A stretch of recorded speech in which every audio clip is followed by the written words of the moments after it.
Good morning, boys and girls. Welcome back to another wonderful day of distance learning. Please stand for the Pledge of Allegiance. Put your right hand over your heart. Ready, begin. I pledge allegiance to the flag of the United States of America and to the republic for which it stands, one nation, under God, indivisible, with liberty and justice for all. All right, boys and girls, you may be seated. Before we start our calendar, I thought we could practice our 5 Little Pumpkin song. And kindergartners, this week we learned the Itsy Bitsy Spider. So first, let's do our 5 Little Pumpkins. Ready? 1, 2, 3, sing with me. 5 little pumpkins sitting on the gate. The first one said, "Oh my, it's getting late." The second one said, "There are witches in the air." The third one said, "But we don't care." The fourth one said, "Let's run and run and run." The fifth one said, "We're ready for some fun." Ooh went the wind and out went the lights, and the 5 little pumpkins rolled out of sight. Good job, boys and girls. Okay, get those itsy bitsy spiders ready. Right, so you can either do an L and a 7, or you can make it real tiny just like this. Ready? 1, 2, 3, sing with me.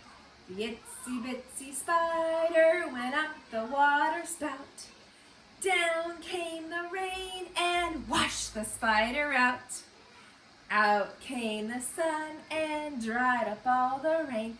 And the itsy bitsy spider climbed up the spout again. Good job. Very nice. Thank you very much, boys and girls. All right, yesterday was October 20th. So that means that today we are getting a yellow pumpkin, and it is the 21st. So it is Wednesday, October 21st, 2020. And it's Wednesday, so that means we have PE with Coach Jean today. All right, boys and girls, let's sing our Days of the Week song. Ready? 1, 2, 3, sing with me. Sunday, Monday, Tuesday, Wednesday, Thursday, Friday, Saturday. There are 7 days in the week. Very good, boys and girls. All right, in my house, it is still foggy and cool this morning. It almost feels like it might rain later. Oh my goodness, not sure what's going on with the weather, but that's what happens as the seasons change. So boys and girls, remind me, what is the season? Can you say it with me? The season is fall. Very good, the season is fall and the weather's getting colder. All right, how many days have we been in school? Yesterday was day number 41, so that means that we are adding 1 more to our ones place. And what numeral am I looking for this morning? Very good, I'm looking for a 2. We have been in school for 42 days. Excellent, let's count together. Remember, let's count by tens. 1, 2, 3, count with me. 10, 20, 30, 40. Very good. Now let's add our ones. 40, 41, 42. Very good. We've been in school for 42 days. 40 plus 2 is equal to 42. Excellent. Let's look at our question of the day. Ooh, what numeral is in the ones place of today's numbers? So remember, the numerals are 0, 1, 2, 3, 4, 5, 6, 7, 8, 9. So which numeral is in the ones place? Very good, it's the 2. The 4 is in the tens place, the 2 is in the ones place. Good job answering our question of the day. All right, let's take a look at our morning message. Oh, you can see the morning message? Okay. ABC, read the morning message with me. Good morning. I'm feeling hungry. I haven't eaten breakfast yet. I don't like pancakes. And my dad won't let me have candy. Are you allowed to have candy for breakfast? Now we're both upset. All right, if you look very carefully at our morning message, I have a few mistakes. Do you see any of the mistakes that I have in the morning message? Do you see anything that needs to be fixed? Let's check. Let me zoom in a little bit so that you can really see it a little bit better. All right, so we have first graders, we've been working on two things. We've been working on contractions and compound words. And even grown-ups sometimes get these things confused. So let's clarify. A compound word is two smaller words that get put together to make a larger word. But none of the letters get left out. So if I say butter and fly and I put them together, I get butterfly. The sounds don't change and the letters stay the same. Butter and fly, butterfly, right?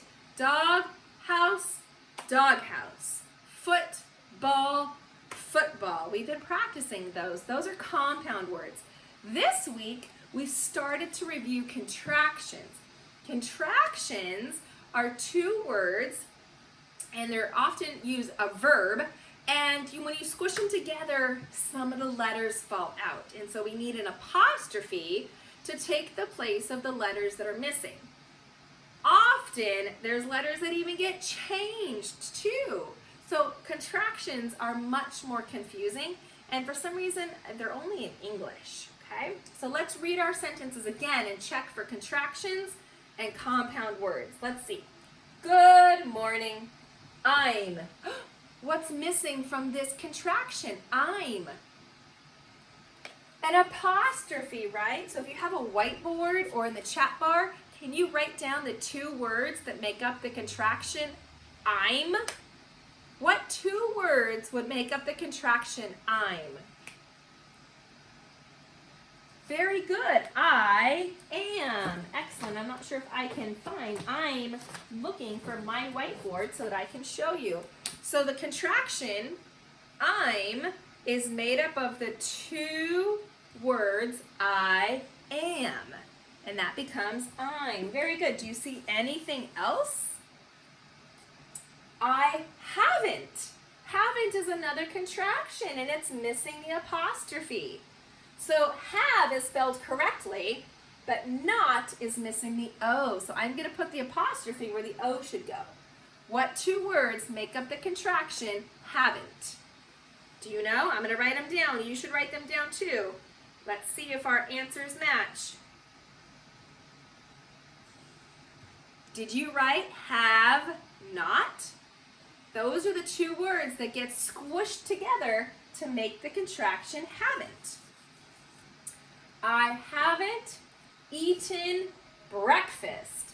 Breakfast is a compound word. So if I split it right here, I have the word break and the word fast. And we sort of change the pronunciation a little bit. It becomes breakfast. Good. I don't. Is don't spelled correctly? Or are we missing something? It's spelled correctly. There is an apostrophe. Not everything was a mistake. Which are the two words that show me the contraction don't? I'm going to write them down. You write them down too. What two words make the contraction don't? Did you write do not? Excellent. That's one of the first grade sight words this week, boys and girls. Make sure you know how to spell that word and read that word. The apostrophe is part of the spelling. I don't like pancakes. Pancakes is another compound word. Pancakes. Put them together, pancakes. And my dad won't. Oh, this is a rule breaker. Is won't spelled correctly? It is. Very good. I put the apostrophe. But here's the tricky part. What two words make up the contraction won't? Here's a hint. You should be able to reread the sentence with the two words and it should still make sense. Okay, and my dad What would make sense? What two words? I know this is going to be not because I have it on my other ones. Write it down. Let's see if our answers match. Did you write will not? Very good. The two words will and not get squished together to make the contraction won't. All right. Now we're both upset. This is a tricky one. This is a really tricky word because this is a word were. But if I read it now we're both upset, that doesn't make sense. So I know it's the contraction we're, but it's missing something. What is it missing? It's missing the apostrophe. The apostrophe is going to take the place of the letter A. We haven't learned this one yet, first graders. This is the contraction we are. And it can become we're. But if you don't put the apostrophe, it's the sight word were. So confusing, I know. How about upset? Is upset a compound word? Up, set. Yeah, those are two separate words. But remember, no letters are missing, so we call that a compound word. Okay? All right, boys and girls, we are going to continue to work on contractions and compound words. I have a fun Halloween story for us this morning. This one is written by one of my favorite authors, Mark Teague, and it's called One Halloween Night. Are you getting excited for Halloween? I am. On Halloween, Wendell, Floyd, and Mona were walking home from school when a black cat crossed their path. Don't pet it, Floyd, cried Wendell. Don't you know that black cats are bad luck? That's just an old wives' tale, Mona said. Besides, what could happen? Wendell merely shook his head. Anything can happen on Halloween. In fact, something did happen as soon as they got home. First, Wendell discovered that his mad scientist costume had turned pink in the wash. This is definitely a bad sign, he thought. Then Floyd found out that he had to take his sister Alice trick-or-treating with him. Pirates don't have little sisters, he complained. Worst of all, Mona's mother insisted that she go out dressed as a fairy princess. I look ridiculous, Mona protested. Nonsense, said her mother, and handed her a magic wand. They all felt gloomy that evening as they set out trick-or-treating and hoped that no one they knew saw them. Uh-oh, not a good way to start the story. But their troubles were far from over. At some houses, they were surprised with tricks instead of treats. At other houses, the treats were weird or awful. Soon their bags were full of candy with names like broccoli chews, or sweet and sauerkraut, or eggplant fizzlers. Can't believe this is happening, Wendell grumbled. At that moment, a screech of laughter came from down the block. Floyd peered through his spyglass and groaned, "It's Leona Fleabish and her nasty friends." "Not them," Mona squeaked. "They're the worst." "We'd better run for it," cried Wendell. Are you hearing all these contractions? Sometimes authors love to use contractions. Floyd led them down a hidden path through the woods behind the old Dreidel house. But soon Leona's jeering voice rang out. "We see you. You can't hide." The chase was on. Oh, that's not very nice.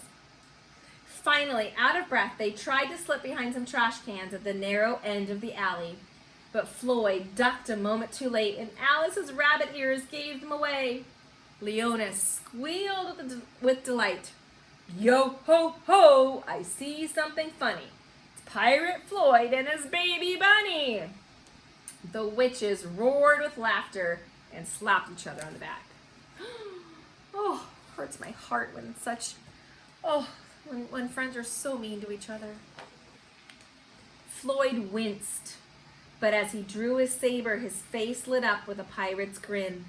First, he kept the witches at bay so his friends could carry little Alice to safety. Then, growling like a movie pirate, he swung out of reach on an overhanging tree limb, turned a quick flip, and somersaulted back onto the fence. "I didn't know you could do that," Mona said. Floyd looked surprised.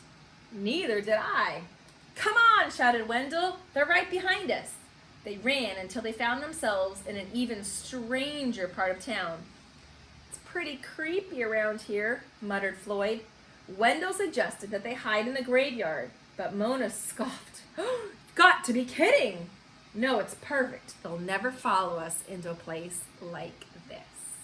What do you think? Do you think the girls are going to follow them? Let's find out. Actually, the witches didn't mind the graveyard at all. "We see you, Wendell," Leona crowed. "What's wrong with Wendell? Let me think. He must be mad because he's dressed in pink." That's not nice. The witches shrieked and hooted, laughing so hard they nearly cried. Not nice. For a moment, Wendell's face turned as pink as his smock, but then an idea began to brew. He reached into his mad scientist kit and started mixing potions. "Drink this," he told his friends. "It'll make us invisible." At the word invisible, the witches roared even louder, but their laughter turned to puzzled yelps when Wendell, Floyd, Mona, and Alice suddenly disappeared.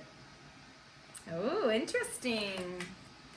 By the time the potion wore off, the children were several blocks away. Everywhere they turned, haunted houses creaked and moaned. "I've got a bad feeling about this," said Floyd. "Can you make us invisible again?" asked Mona. Wendell nodded, but when he opened his mad scientist kit, it was empty. And suddenly, the witches were approaching. Oh no, I wonder what they're going to do. Before they could decide what to do, the witches were upon them. Leona crackled even louder. "Just look over there. You'll see something scary. It's Tinkerbell Mona dressed up like a fairy." That's not nice. The witches squealed and gawked. They snorted and wheezed and rolled on the ground. Mona waited until the laughter died down. Then her eyes flashed and suddenly did her magic wand. "Now I've got a poem for you," she said, and she pointed her wand straight at them. "Ibbity bippity bippity bode, Leona Fleabish, you're a toad." Instantly, a bolt of lightning shot from the wand, followed by a clap of thunder and a great puff of smoke. The next morning, they knew. Wendell, Floyd, Mona, and Alice landed right back on the corner where their evening had begun. There wasn't a witch in sight, and their bags were filled with wonderful, ordinary candy. Wendell stared at Mona's wand. "How did you do that?" She just shrugged. "You said anything could happen on Halloween." Later, they sat in Floyd's living room, sorting their candy and sipping cocoa. "You know, Floyd," said Wendell, "you make a pretty good pirate." "Thanks. You're a good mad scientist, too, even if it is pink." But Mona was the best of all. She smiled. "I guess being a fairy princess was okay. Still, I'm sort of glad it's over. Now we can all get back to normal." After a while, Leona Fleabish even stopped being a toad. The end. All right, boys and girls, I'll see you this morning on Zoom.